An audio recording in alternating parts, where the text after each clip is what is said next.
नमस्कार, सत श्री अकाल। मेरा नाम है कुलवंत सिंह और आप देख रहे हैं न्यूज़ एशिया हिंदी। सेहत मामलों को लेकर आज हम एक बार फिर बातचीत करेंगे डॉक्टर NK शर्मा के साथ और आज का हमारा टॉपिक रहेगा मोटापा। डॉक्टर साहब, आपका न्यूज़ एशिया हिंदी से बात करने के लिए बहुत बहुत धन्यवाद।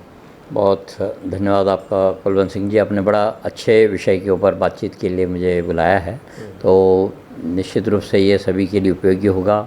और ये जो मोटापा है, ये आज की ओबेसिटी आज की एक बड़ी कॉमन प्रॉब्लम होगी। इससे हर कोई परेशान है, चाहे बच्चा है, चाहे बड़ा है, चाहे बूढ़ा है, सभी लोग परेशान हैं। तो इसके ऊपर हम कुछ ज्ञानवर्धक चर्चा ज़रूर करेंगे और आपने बहुत अच्छा लोकप्रिय से चुना है।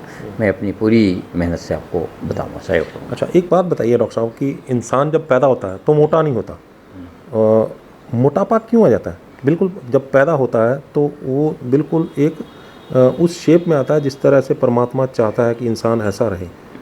तो क्यों ऐसा क्या हो जाता है कि इंसान जो है वो मोटा होना शुरू हो जाता है? और मोटा जब हो जाता है तो क्या शरीर में कुछ सूजन आती है? क्या कुछ शरीर में कुछ एक्स्ट्रा कुछ चीज़ जमा हो जाती है? कुछ ऐसा अंदर से कुछ कमी आ जाती है? क्या हो जाता है जिससे वो मोटा हो जाता है? ऐसा है कि जो हम लोग मतलब जब आदमी पैदा होता है तो वाकई एक प्रकृति का दिया हुआ उपहार होता है, तो भगवान की तरफ से तो कोई गलती होती नहीं है। वो तो सारे सही रूप में बैलेंस फॉर्म देता है। लेकिन उसके बाद भगवान ने हमें छोड़ दिया कि भाई अब आप अपना काम करिए। तो वो जो हमें जो नियम बनाए हुए होते हैं, हमारे प्रकृति के नियम, उन नियमों का हम पालन नहीं करते। वो चाहे हमारे खान पान से है, चाहे हमारे रहन सहन से है, या हमारी जो भी मतलब ऐसी बीमारियों से है। तो वो कई तरह की बीमारियां भी हैं, कई तरह के हमारे उल्टे सीधे खान पान हैं जो हमें सूट नहीं करते, और वो हमारे शरीर के अंदर एक तरह की विकृति पैदा कर देते हैं। और उस विकृति का परिणाम ये होता है कि आदमी बहुत मोटा हो जाता है। इसमें कई चीज़ों का रोल होता है, मतलब जिसमें 75% जो रोल है वो खान पीन का है, खाने पीने का है। कि हम लोग खाने पीने के मामले में जनरली इतने लापरवाह हैं और इतना अधिक मतलब उल्टा सीधा खा लेते हैं, जो हमारा शरीर जिसने उसको हजम करना है, पचाना होता है, वो नहीं मतलब कर पाता है। क्योंकि जैसे एक वो कहावत है कि जो खाया होता है वही अपना ही नहीं होता है, जो हमने पचाया वही अपना होता है। मतलब आदमी खाने को तो 20 रोटी खा लेगा, लेकिन आधे घंटे बाद उसको उल्टी आ जाएगी, तो वो पचा नहीं सका ना, उसको निकल गया।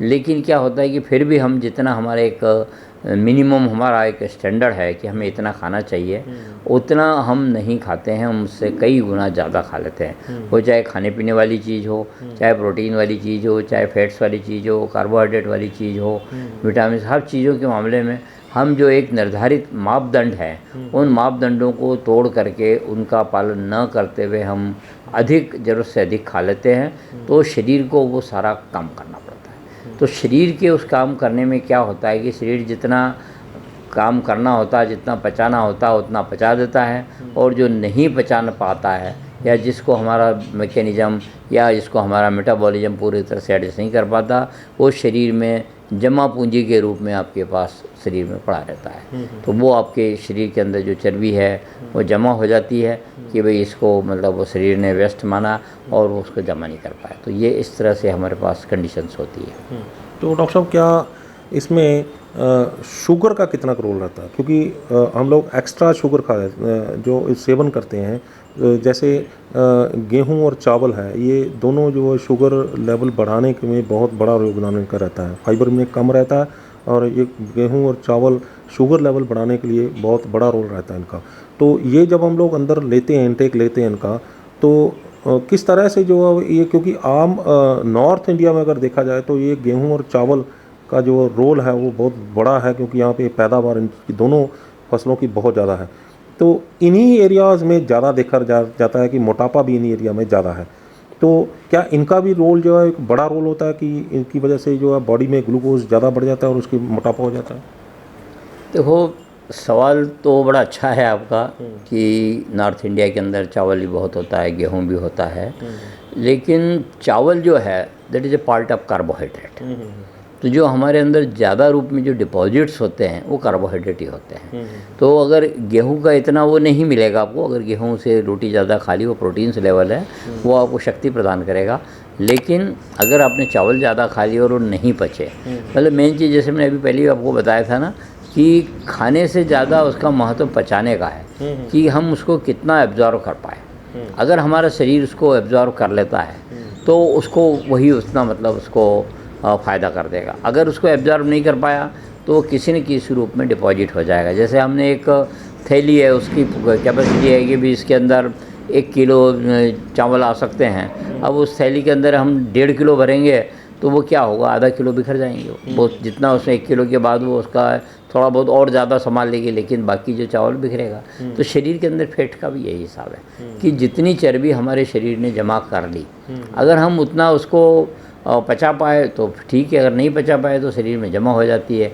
वो कहीं पर भी जमा हो सकती है, पेट के ऊपर भी जमा हो सकती है, पैरों पे भी जमा हो सकती है, हाथ पे भी, सिर पे भी, गले में भी, बहुत जगह जमा हो जाती है। तो मेन चीज़ हमारे जो डाइट में सभी चीज़ें होनी चाहिए। हमारी डाइट में प्रोटीन्स भी होने चाहिए, फैट्स भी होने चाहिए, कार्बोहाइड्रेट भी होने चाहिए। ऐसा नहीं है कि फैट्स का हमें बिल्कुल ज़रूरत नहीं है या हम एकदम बिल्कुल बंद कर दें फैट, ऐसा नहीं है। फैट से हमें एनर्जी भी मिलती है, ताकत भी मिलती है। आदमी जो चुस्ती फुर्ती या जो शक्ति मतलब उसको प्राप्त होती है, वो हमें फैट से भी शक्ति प्राप्त होती है, इसलिए उसकी आवश्यकता भी है। लेकिन गड़बड़ी कहाँ हो जाती है कि हमें जितनी ज़रूरत है हम उससे ज़्यादा उसका उपयोग कर लेते हैं। वो जो ज़्यादा होता है वो अपनी जब हमने सीमा तोड़ दी है तो वो ज़्यादा जमा हो जाएगा और ज़्यादा वाला पोर्शन पचा नहीं पाएगा, वो हमारे मेटाबॉलिज्म को डिस्टर्ब कर देगा, और मेटाबॉलिज्म डिस्टर्ब कर देगा तो फिर आदमी मोटा होता जाएगा। तो ये मतलब कारण होते हैं। बाकी रहा सवाल आपने कहा कि चीनी खाने का, चीनी से जनरली जितना मतलब हमें कार्बोहाइड्रेट हम लोग बहुत खा लेते हैं यहाँ पर नॉर्थ इंडिया में, तो वो जितनी ज़्यादा खाओगे वही बात जो पची नहीं है तो वो जमा हो जाएगी। तो जमा होकर के आपको मोटापा लाएगी। अक्सर ये देखा गया है कि ज़्यादा मिठाइयाँ खाने वाले या ज़्यादा चीनी खाने वाले किसी न किसी रूप में, चाहे चाय के रूप में या दूध के रूप में या किसी और रूप में, मतलब शरबत के रूप में, आइसक्रीम के रूप में खाते हैं, तो वो उन लोगों के मोटे होने की संभावनाएँ सबसे ज़्यादा होती है। तो हमें इसका चीनी का एक सीमित मात्रा में प्रयोग करना चाहिए ताकि हमें मोटापे से हमारा बचाव रहे। और एक जो है वो चिकनाहट वाली चीज़ें हैं और एक प्रोटीन है, जो ये 2 चीज़ें हैं, ये भी मोटापे का एक मेन कारण रहती हैं। जैसे इन दोनों का जो मेन सोर्स है वो नॉन वेज है। जो मांसाहार भोजन है, इन दोनों का जो मेन सोर्स माना जाता है। प्रोटीन भी इनसे मिलता है, चिकनाहट भी इनसे मिलती है। तो ये भी जो है वो मोटापे का एक बड़ा कारण बनता है इसमें। देखो ऐसा है कि जो प्रोटीन से मोटापा तो नहीं आता है। प्रोटीन वाली चीज़ें जैसे हमने गेहूँ खा लिया है, चने खा लिए, सोयाबीन खा लिया, पनीर खा लिया, इन चीज़ों से एकदम सीधा मोटापा नहीं आता है। मोटापा कैसे आता है कि जैसे अब पनीर खाना है, आपने केवल अकेला आपने 50 ग्राम 100 ग्राम पनीर खा लिया, कोई प्रॉब्लम नहीं आएगी। लेकिन हम पनीर को तल के खाएंगे, हम उसको शाही पनीर खाएंगे, उसके अंदर बहुत सारा फैट मिला लेंगे, तो वो जब उसके साथ कॉम्बिनेशन में होगा तो वो फैट जो चर्बी या चिकनाई वो हमारे शरीर में एक्स्ट्रा होगी, तो उसको हम पचा नहीं पाएंगे, तो वहाँ पर डिस्टर्बेंस करेगा। ऐसे ही मतलब फैट वाली चिकनाई वाली चीज़ों में जैसे हम रोटी के बजाय हम पूरियाँ खाते हैं, हम पराठे खा रहे हैं, हमने आलू टिक्की खा ली है, या हमने और कोई मतलब कड़ा प्रसाद खा लिया, तो ऐसे ही जो चिकनाई वाली चीज़ें लेंगी तो वो हमारी ज़रूरत से अधिक हो जाती है। शरीर की एक अपनी ज़रूरत फिक्स होती है, अगर उससे वो ज़्यादा खाएगा तो वो नहीं पचेगी, मतलब तो उस समय डिस्टर्बेंस होगी, उससे मोटापा आएगा। तो एक बात बताएं कि बाज़ार में जो है वो मोटापा कम करने के लिए अलग अलग जो है वो प्रोडक्ट्स बिक रहे हैं। ये पाउडर खाइए, आप मोटापा आपका ख़त्म हो जाएगा। ये चीज़ खाइए, ये गोलियां खाइए, आपका मोटापा जो है वो चंद दिनों में ख़त्म हो जाएगा। तो क्या हम लोग अब इतने निकम्मे हो गए हैं कि या इतने हमारा जो है दिमाग काम करना बंद कर गया है, या कि सिर्फ हम उसी के आश्रय जो है वो हम लोग मोटापा पहले खुद खा के मोटापा कम करेंगे, फिर दवाइयाँ भी वो जो खाने के साथ ही वो हम लोग मोटापा कम करेंगे। तो कितना असर करती हैं ये चीज़ें जो हैं? असल में क्या है कि ये जो बाज़ार में बिकने वाली बहुत सारी दवाइयाँ हैं, वो कोई अपने अपने एक तरह से जिसको कहते हैं ना हम दुकानदारी टाइप बेचने वाला काम है, जिसको वो अपना लाभ कमाने के लिए कुछ भी बना करके दे देते हैं। हम अभी जैसे बहुत सारे शायद हो सकता है अच्छे भी हों, लेकिन हम एक डॉक्टर के तौर पर मैं ये कहना चाहूँगा कि मोटापा को कम करने के से लिए हमें सबसे पहले उसके कारण पर विचार करना पड़ेगा कि हमारी किस तरह की वो है ओबेसिटी है। अब हमारे पास दो तरह के आदमी आपको देखे होंगे। एक तो होते हैं कि जिनको हम मतलब कहते हैं कि पियर शेप ओबेसिटी बोलते हैं। जैसे आपने नाशपाती देखा होगा तो वो ऊपर से थोड़ा सा होकर नीचे पेट के नीचे पोर्शन बहुत बड़ा होगा, थैला बन जाता थैला टाइप बन जाता है, तो उसको कहते हैं पियर शेप ओबेसिटी। एक होती है एप्पल शेप ओबेसिटी, सारा शरीर पूरा गोल है सारे।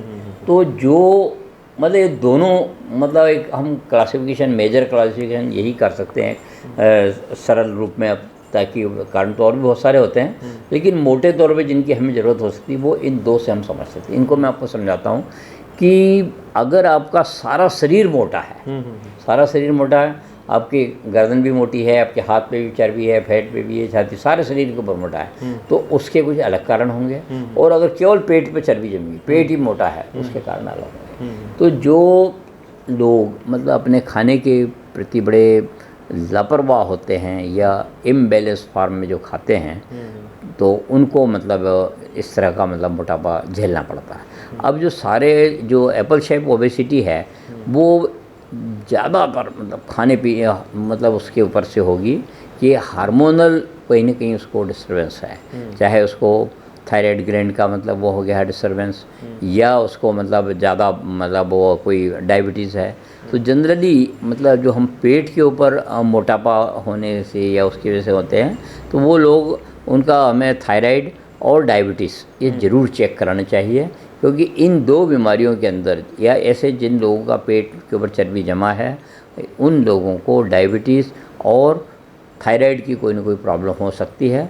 और इनके मतलब एबनॉर्मलिटीज़ है, थायराइड की सिक्रेशन से उसका मतलब रिड्यूस हो गया, उसका TSH बढ़ गया तो उस कंडीशन में होगी, या शुगर लेवल उसका बढ़ गया तो उसको मतलब होगी, और उस कंडीशन में पेट के ऊपर होगी, जिसको आपने अभी थैला टाइप कहा या पियर शेप ओबेसिटी कहते हैं। लेकिन जो खाने पीने से सिर्फ खूब खाते हैं, जब मिला तब खा लिया, जितना जहाँ जहाँ कंपटीशन भी हो करते रहते लोग, तो वो सारा शरीर मोटा हो जाएगा। उसको खाने पीने वाली को खाने पीने के ढंग से रोकना पड़ेगा कि हमको अपने शरीर के लिए जितनी ज़रूरत है उससे ज़्यादा ना खाएं, तो तब मतलब कंट्रोल रहेगा। अगर तो इन दोनों तरह का क्राइटेरिया ट्रीटमेंट अलग अलग हो जाएगा। जो बाज़ार में बिकने वाले जो प्रोडक्ट होते हैं उनमें कोई इस तरह का क्राइटेरिया ध्यान में रखते या नहीं रखते ये मुझे नहीं पता, लेकिन यह है कि उनका एक जनरल फार्मूला होता है, तो वो कई बार मतलब आपको नुकसान भी दे सकता है। कई बार उनकी ऐसे होते हैं, कई कुछ तत्व उसमें ऐसे मिला देते हैं जिससे जैसे कुछ लोग बहुत ज़्यादा पेशाब लाने वाली चीज़ें पा देते हैं, डाययूरेटिक्स टाइप पा देते हैं। कुछ लोग होते हैं जो परगेटिव टाइप पा देते हैं कि जैसे बहुत ज़्यादा टट्टियाँ लगी और फिर वो आ जाए, तो ये दोनों चीज़ें हो सकती है। लेकिन हमें केवल इस तरह की मेडिसिन खाने से पहले आपको पहले ये क्लेरिफाई करना पड़ेगा कि आपका कारण क्या है ओबेसिटी का। वो जो भी कारण है उसके अकॉर्डिंग ही आपको मतलब करना पड़ेगा, तब आप मतलब वो सही हो सकते हैं, अदरवाइज आपको नुकसान हो सकता है। अच्छा डॉक्टर साहब, मोटापा जो है वो इनका कारण एक कहीं शरीर पे सोजिश की वजह से भी मोटापा हो सकता है, पूरे शरीर में भी सोज आ सकती है, उसकी वजह से भी उसको मोटापा रहता है? देखो, पूरे शरीर में सोज आ जाना वो जनरल नसर का एक सर्वांग शोथ हम कहते हैं, वो एक अलग बीमारी होती है। उसका मतलब सीधे मोटापे से नहीं, वो मोटापे के जैसे मैंने बताया था आपको कि दो तरह के उसमें सूजन आएगी, एक फिटिंग एडिमा, एक नॉन फिटिंग एडिमा। तो ये जो मोटापा सारे शरीर में आ गया तो वो थायराइड की वजह से भी हो सकता है, या कोई और एंडोक्राइन डिसऑर्डर है उसकी वजह से भी हो सकता है, या खाने पीने की वजह से भी हो सकता है, किडनी फेलियर की वजह से हो सकता है, लीवर के फेलियर से हो सकता है। तो इस तरह के डिसऑर्डर्स हो सकते हैं। तो उन दोनों को हमें मतलब डायग्नोसिस करना पड़ेगा। मतलब मोटापे की दवाई डायग्नोसिस करके खाएं आप कि किस वजह से आप मोटे हुए हैं। तो जब तक वो ट्रीट द कॉज, यही निदान परिवर्तन जब तक हम नहीं करेंगे तब तक हमें फ़ायदा नहीं होगा। इसीलिए आपने ये भी सुना होगा कि दवाइयाँ 50 तरह की बिकती है, और जी मैं अब बहुत सारी खा ली दवाई, मुझे कोई फ़ायदा नहीं हुआ, ऐसे भी सुनने को मिलता है। तो वो इसीलिए मिलता है क्योंकि वो सिर्फ एक दवाई होती है, उसका मतलब प्रॉपर निदान के लिए अनुरूप दवाई नहीं होती है। वो सिर्फ दवाई बेचने वाले होते हैं, वो अपने हिसाब से जो उनको बेचना होती है वो बेच देते हैं, और जिनको जो खाना। लेकिन अगर उस व्यक्ति को जिसको जो मोटापा है और जो उसने दवाई खाई अगर उसी के साथ तालमेल बैठ गया तो वो ठीक हो जाएगा, लेकिन अगर नहीं तालमेल बैठा तो उसको कोई असर नहीं करेगी, ख़राब भी कर सकती है। डॉक्टर साहब आजकल जो है वो जैसे जैसे विज्ञान जो है वो तरक्की कर रहा है, तो कुछ इस तरह से चीज़ें भी आ रही हैं जो मोटापा कम करने के लिए जो इंस्टेंट जो इलाज को वो बोला जा रहा है, तुरंत इलाज को, उसमें एक निकल के आता है कि ऑपरेशन करवा देना, स्किन जो है उसको काट के, चर्बी को काट के निकाल दिया जाता है। ये कितना का सफल इसको आप मानते हैं? हाँ, ये आजकल मतलब काफ़ी चल रहा है, लिपेक्टोमिक बोलते हैं इसको।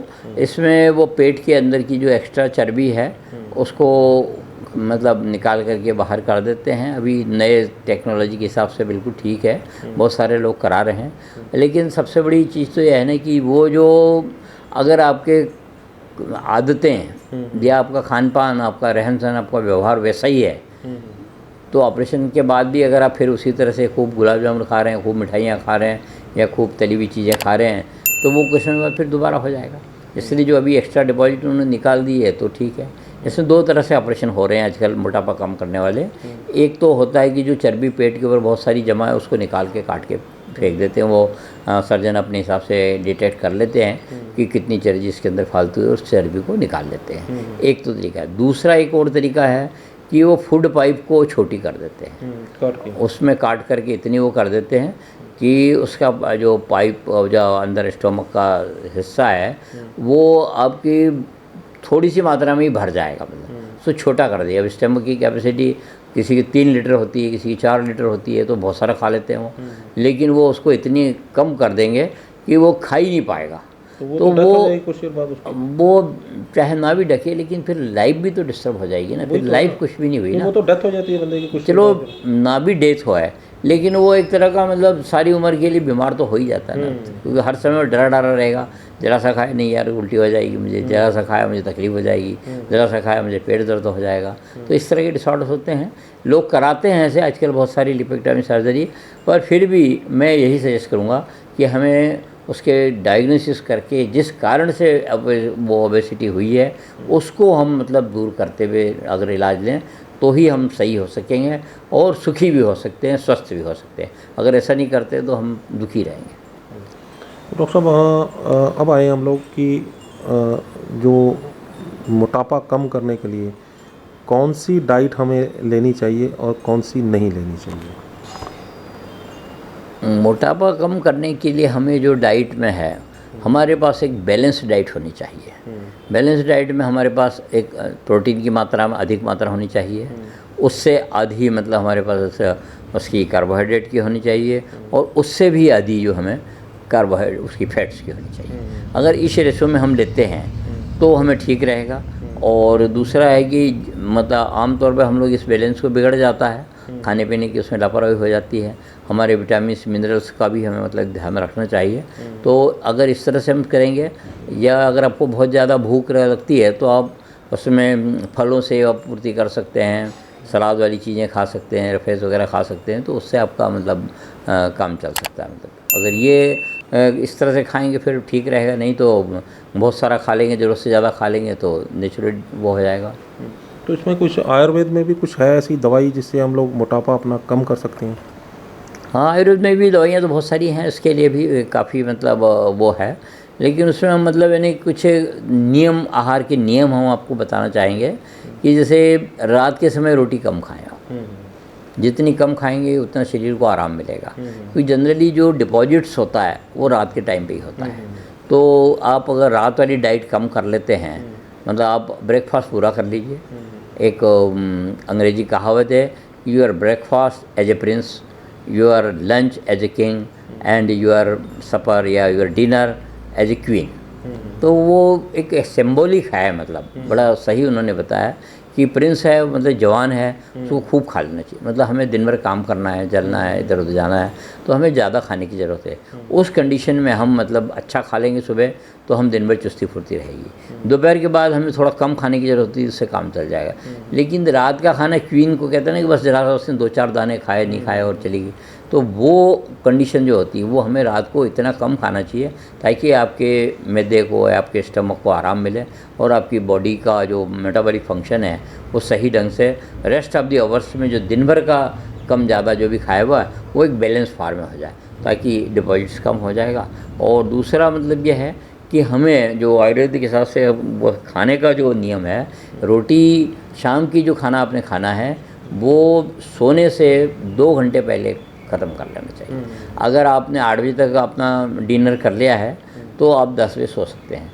लेकिन आमतौर पर देखने में क्या आता है, क्योंकि लोग मतलब 9-10 बजे तक खाते हैं और आधे घंटे बाद दूध पी के सो जाते हैं, तो वो उनको प्रॉब्लम्स क्रिएट करता है, क्योंकि न तो उसको दूध को पचाने का टाइम मिल पाता है, न जो खाना खाया उसको पचाने का टाइम मिल पाता है, तो वो शरीर के अंदर वो एक डिपॉजिट्स के रूप में ही मतलब बन जाते हैं। इसलिए हमें इसको पूरा सावधानी रखनी चाहिए।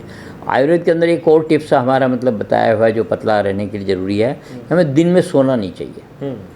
जब भी अगर आप मतलब दिन में सोएंगे, कोई बहुत इमरजेंसी है, जैसे कोई बीमार हो गए हैं या कोई बहुत गर्मी है या कोई ऐसा बुखार है या कोई ऐसी कंडीशन है और उसमें थोड़ा बहुत देर आराम कर ले, वो अलग बात है।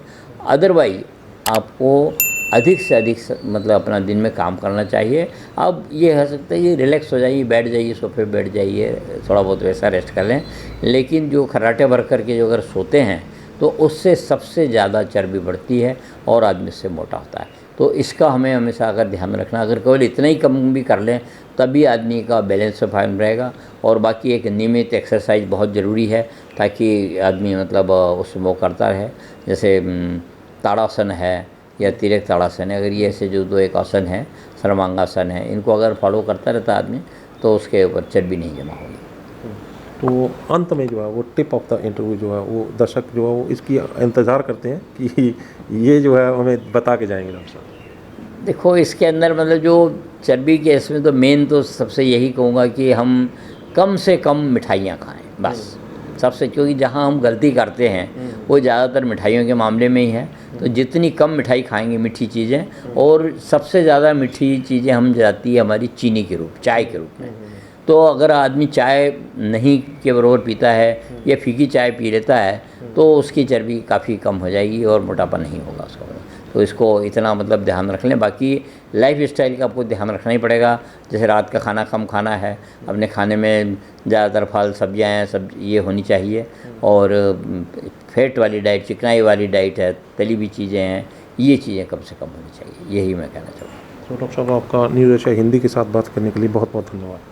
ठीक है जी, बहुत मैंने अपनी कोशिश की है कि आपको वो हो जाए। कुलवंत जी ने अपने बहुत अच्छे दर्शकों के लिए बड़ी अच्छी बातें पूछी है, बड़े सामान्य से जो कॉमन सवाल होते हैं वो किए हैं, और उससे मुझे उम्मीद है कि सभी लोग इसका फ़ायदा उठाएंगे और यही हमारे इस इंटरव्यू की सफलता होगी।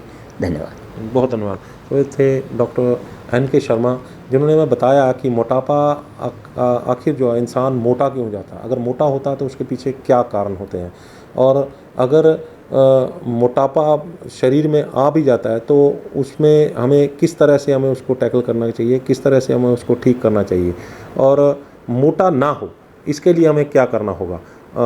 शरीर में अगर कुछ बदलाव आते हैं तो उसको हर बदलाव को हम लोग मोटापा नहीं मान सकते, कुछ और भी कारण उसके हो सकते हैं। उन बीमारियों की और भी हमें ध्यान देना होगा। जो डाइट को जो वो हम खान पान को हमें ठीक करना होगा, दिनचर्या को ठीक करना होगा, रात के खाने को हमें जो है वो कम करना होगा, किस समय खाना है किस समय नहीं खाना है वो ध्यान रखना होगा। खाने में कौन सी चीज़ें लेनी है कौन सी चीज़ें नहीं लेनी है, इन चीज़ों के ऊपर भी हमें ध्यान रखना होगा। और सबसे बड़ी बात जो है वो ये है कि हमें सोने का भी ध्यान रखना होगा कि कब हमें सोना है और कब नहीं सोना है। सो आपको ये बातचीत कैसी लगी, अपनी राय हमें हमारे कमेंट बॉक्स में ज़रूर देना। अगर वीडियो अच्छी लगी है तो इसको लाइक व शेयर ज़रूर कर दीजिए ताकि इसका फ़ायदा और लोगों को भी हो। हमारे चैनल को लाइक व सब्सक्राइब करना ना भूलें। अगली बार फिर हाजिर होंगे एक नए मुद्दे, एक नए मेहमान के साथ। तब तक मुझे दीजिए इजाज़त। धन्यवाद।